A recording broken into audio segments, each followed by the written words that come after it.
Solo para completar de alguna manera el tema de la alegría que estamos viendo en las meditaciones de este día, quisiera tocar el tema de la tristeza. Solo un aspecto de este tema que es amplísimo y que tiene tantas facetas, ¿no?, diversas, y es la tristeza como pecado capital.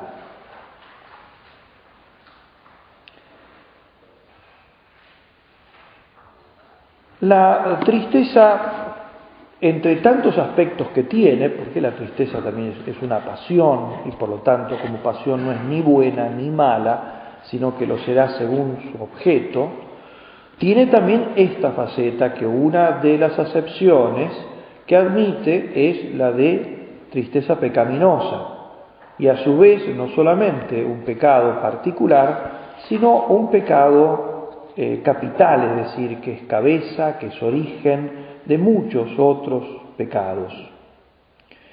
La tristeza como pasión consiste propiamente en el aplastamiento del alma ante un mal presente, por decirlo, si se quiere, de alguna manera descriptiva. El aplastamiento del alma, ¿no?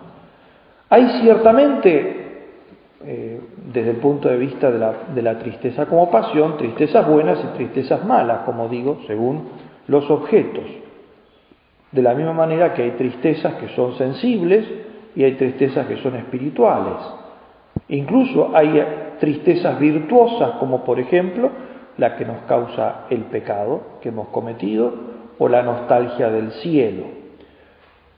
No me refiero a estas que podrían dar pie para hablar realmente mucho, sino solamente, como dije, a aquella que es pecado y pecado capital. Es tan importante el tema de la tristeza en el plano del pecado, que si nosotros observamos bien, en los pecados capitales que nos ha transmitido la tradición, la lista de pecados que nos ha transmitido la tradición, tenemos 3 pecados capitales que tienen que ver con la tristeza, lo cual no es poco decir.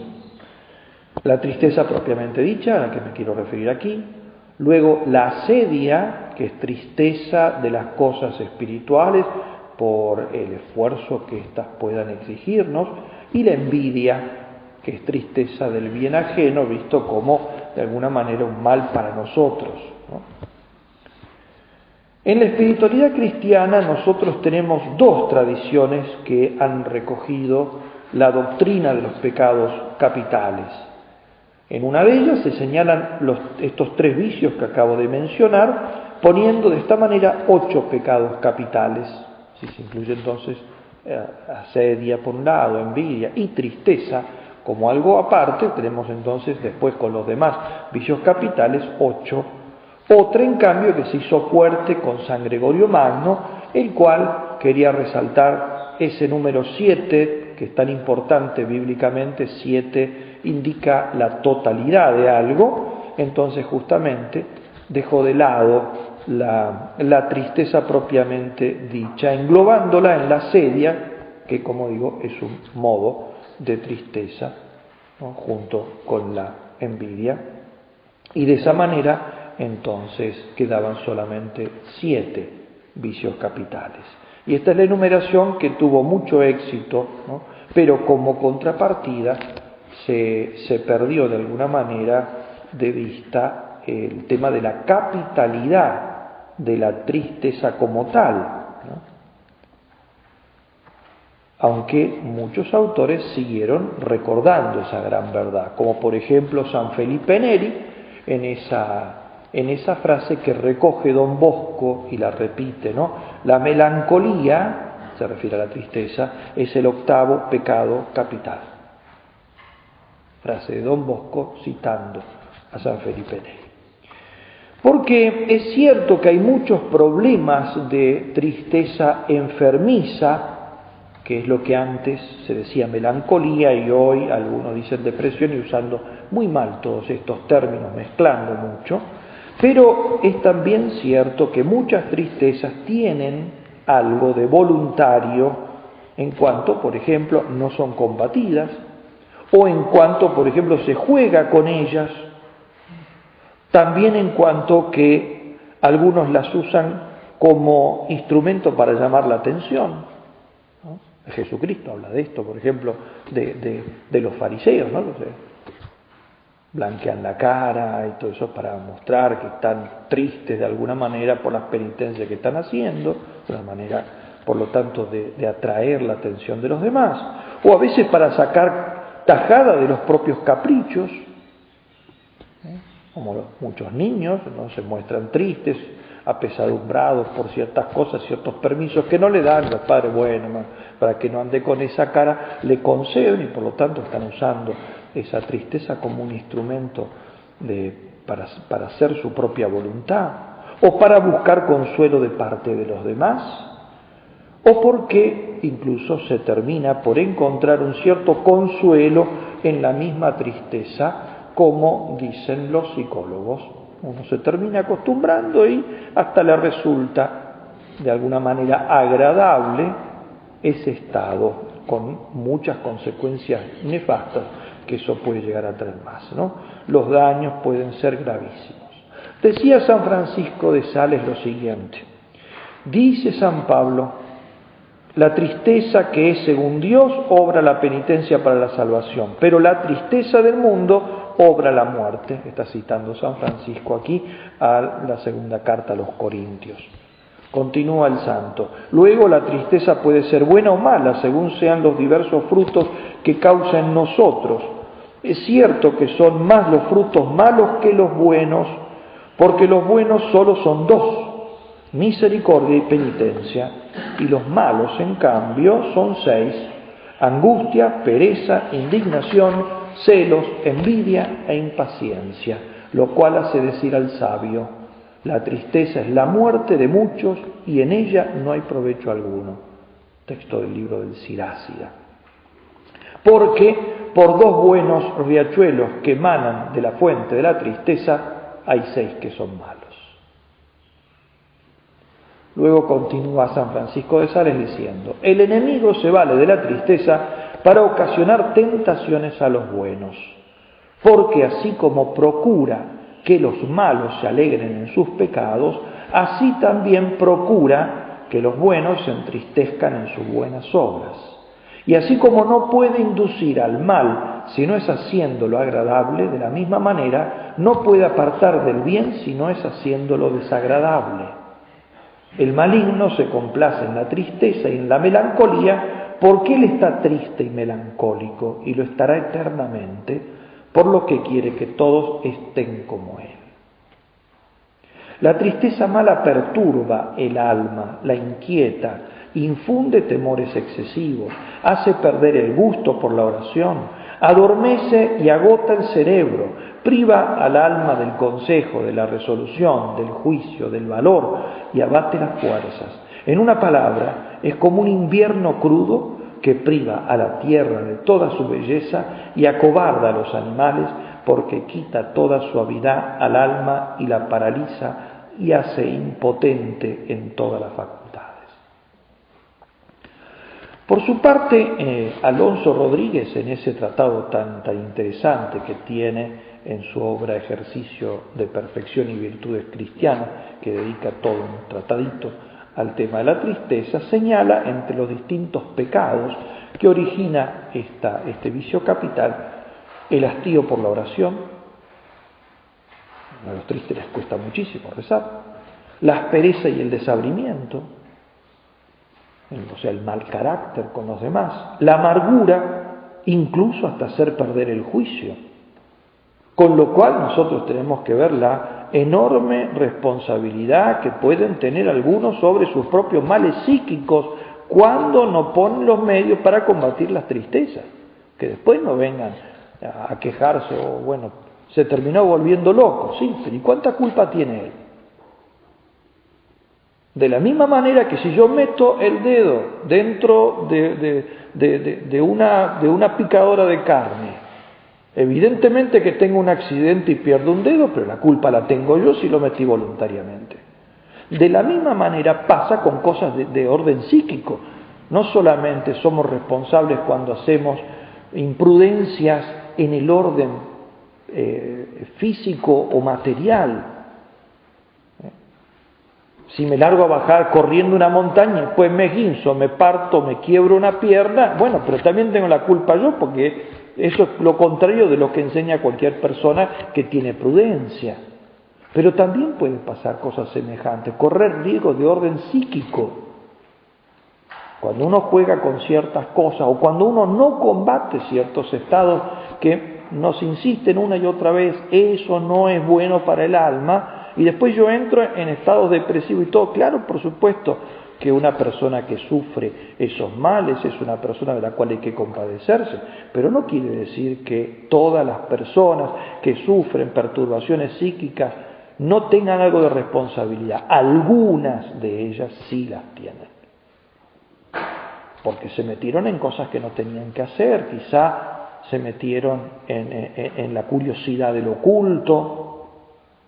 Me refiero a las cosas de la magia y todo eso que a tantas personas ha llevado a la locura o a perturbaciones de orden psicológico, o los que se meten en ciertas cosas que sabemos que tienen trastornos psíquicos como la pornografía, la droga, el alcohol.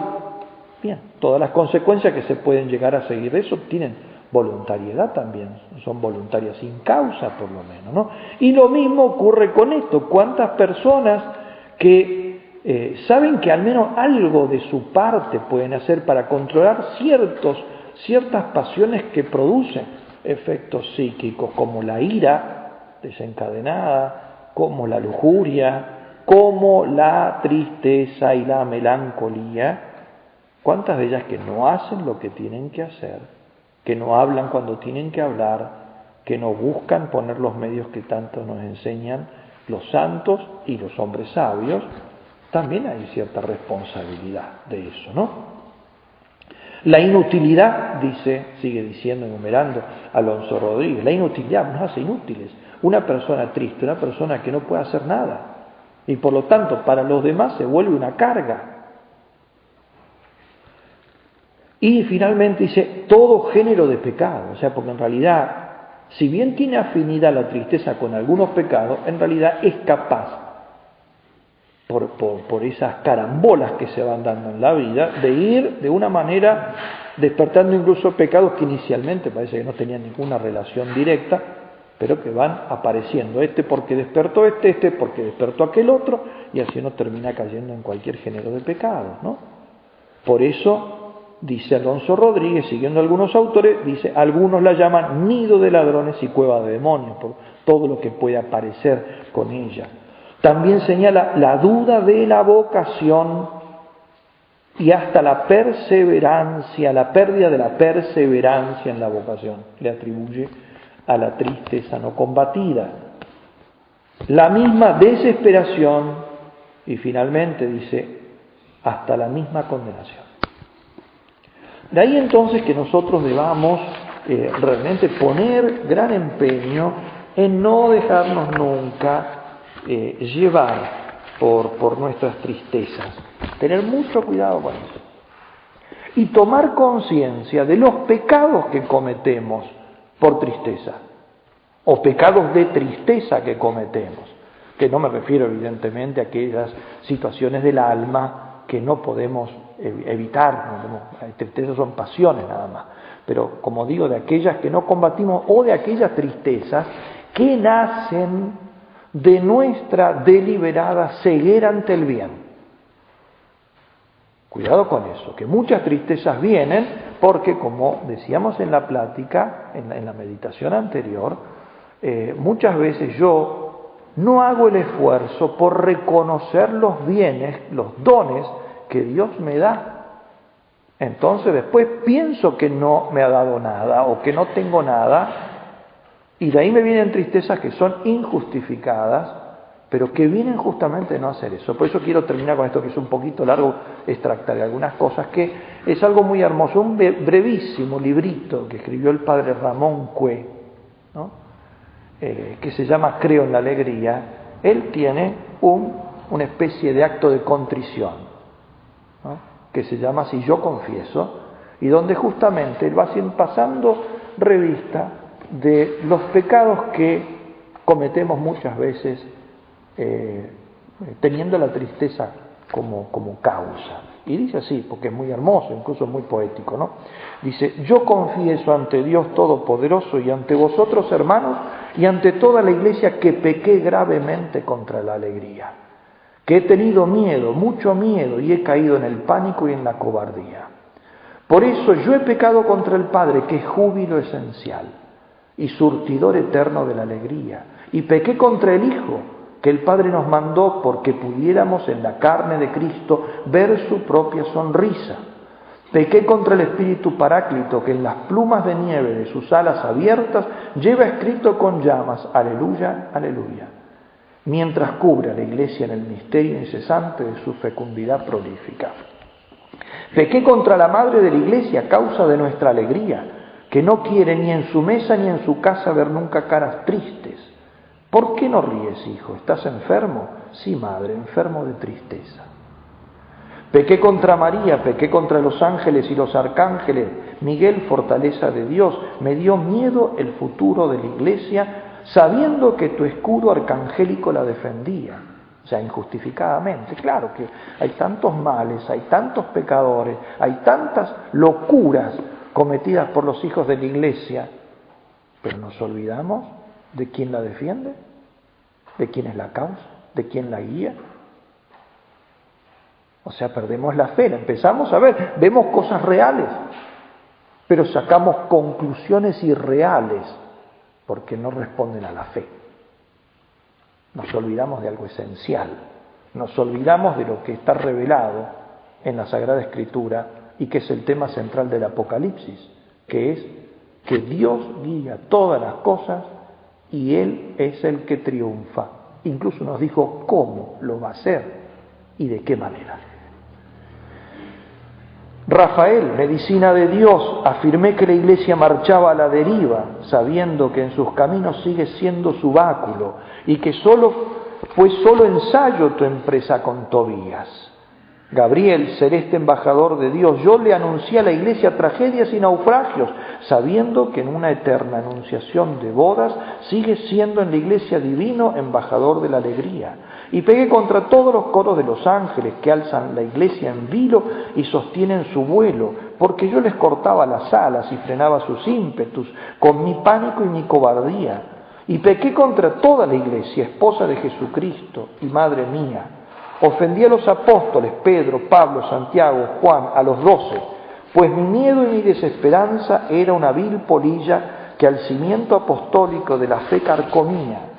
Pequé contra los mártires, como si no bastara y fuera poco la catarata jubilosa de su sangre valiente para regar en mí la flor pequeña de mi alegría.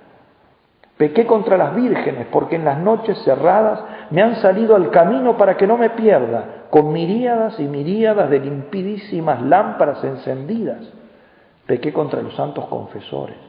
Perdóname, Francisco, me burlé de tus cánticos. Perdóname, Domingo, le eché hielo a tu llama. Perdón, Ignacio, desprecié tu gallardía. Perdón, Juan Bosco, me olvidé de la alegría.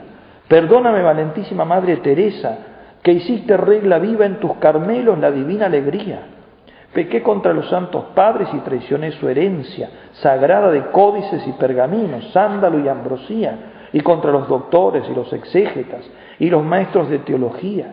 Tuve miedo de tanta luz diáfana y cegadora y me envolví medroso en mi noche cerrada de fantasmas y dudas para guardar tan solo mi lámpara minúscula que ahogada entre tinieblas solitarias zozobraba y moría. Pequé contra la inocencia bautismal y la sal y la gracia de tantos niños que nacen para Cristo cada día. Pequé contra la fuente del bautismo, que es la fuente esencial de la alegría. Pequé contra los ancianos que, sencillos y humildes, llegaron a la última cita con la luz de esperanza que recibieron en el bautismo siempre encendida. Pequé contra los pobres de la Iglesia, que cumplieron gozosos la bienaventuranza de la alegría. Pequé contra todos los trabajadores que ilusionadamente desde el campo, la fábrica, iban edificando con sudor jubiloso a la Iglesia de Cristo, surco a surco, rueda a rueda, día a día. Pequé contra los enfermos que frente a toda esperanza sonreían en el quirófano, en el carro de ruedas o en la cruz de una cama, porque sabían que la sonrisa dolorosa de un enfermo es júbilo redentor en la iglesia de Cristo, y sonreían.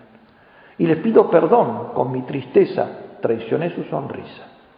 Pequé de pensamiento, de palabra, de obra y de omisión contra la alegría. Dejé que la enredadera negra del pesimismo se me fuera subiendo a mi cabeza hasta ser también negra la iglesia que yo veía. Hasta ser también negra la iglesia que yo veía. Y fueron luego negras mis palabras, y hablaba de esa iglesia negra a los que me oían. Me llegó la negrura al corazón, se me encogió de miedo, me ovillé en mi tristeza. Ya no hice nada, lamentarme, y pequé de omisión por miedo y cobardía, por mi culpa gravísima.